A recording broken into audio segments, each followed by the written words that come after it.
She knew poems didn't have to rhyme, but Edgar Allan Poe and Emily Dickinson rhymed, so she rhymed her poem too. Not bad, she decided.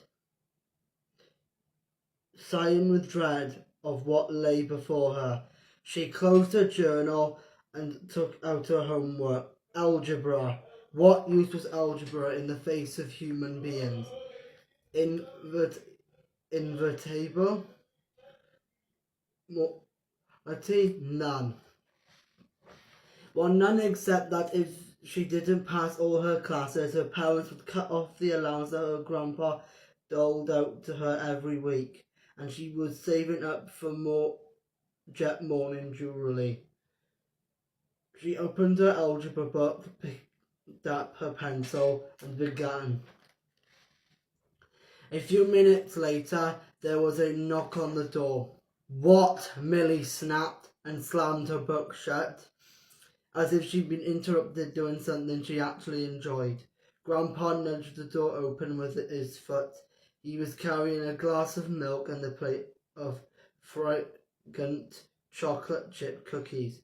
I thought you might need a little study fuel, he said. I know chocolate always did the trick for me. Grandpa, I'm not a little kid anymore, Millie said. You can't buy my happiness with a few cookies. Okay, Grandpa said, still holding the plate. You want me to take them away then? No, Millie said quickly. Leave them. Grandpa shook his head, smiled a little, and set the plate and the glass on Millie's bedside table. I'm going to putter around in my workshop for an hour, so girly, he said, call me if you need anything. I won't need anything, Millie said, turning back to her algebra homework.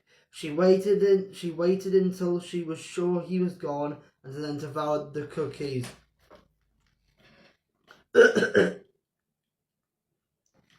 Options of how to die. Exactly, the voice in the darkness said. You're catching on now, bright girl that you are. Now I'd call the first couple of options the lazy choices.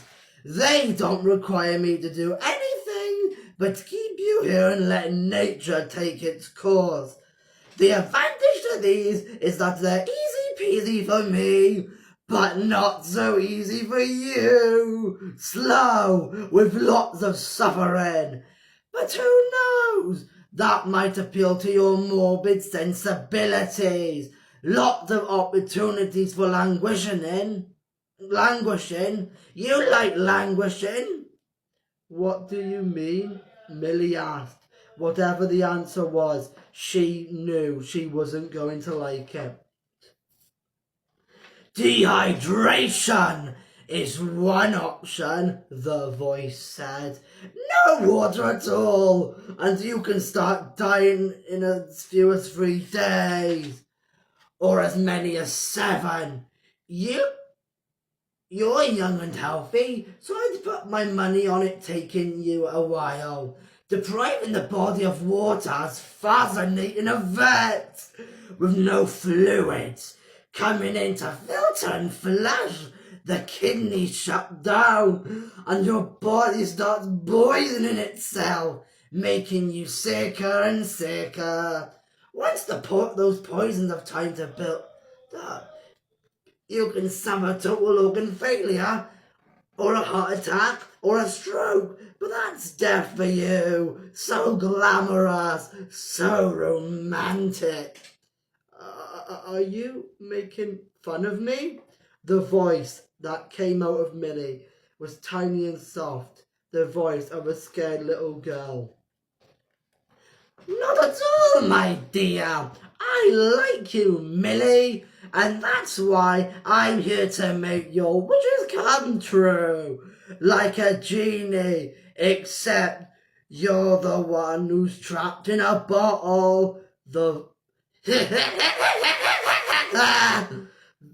voice stopped to chuckle. Starvation is another classic too, but that's really a slow-moving train. It takes weeks for the body to use up its stores of nutrients and break down all its proteins and turn on itself. It can take weeks. Some people have even lasted a couple of months. Millie knew her grandpa would rescue her before she could starve to death. That'll never work. Grandpa comes in here to put her around after dinner every night. He'll find me. How? The voice asked. He'll hear me in here. I'll scream. Scream all you want, lamb chop. It's soundproof. No one will hear you. And anyway, after a few days, you'll be too weak to scream.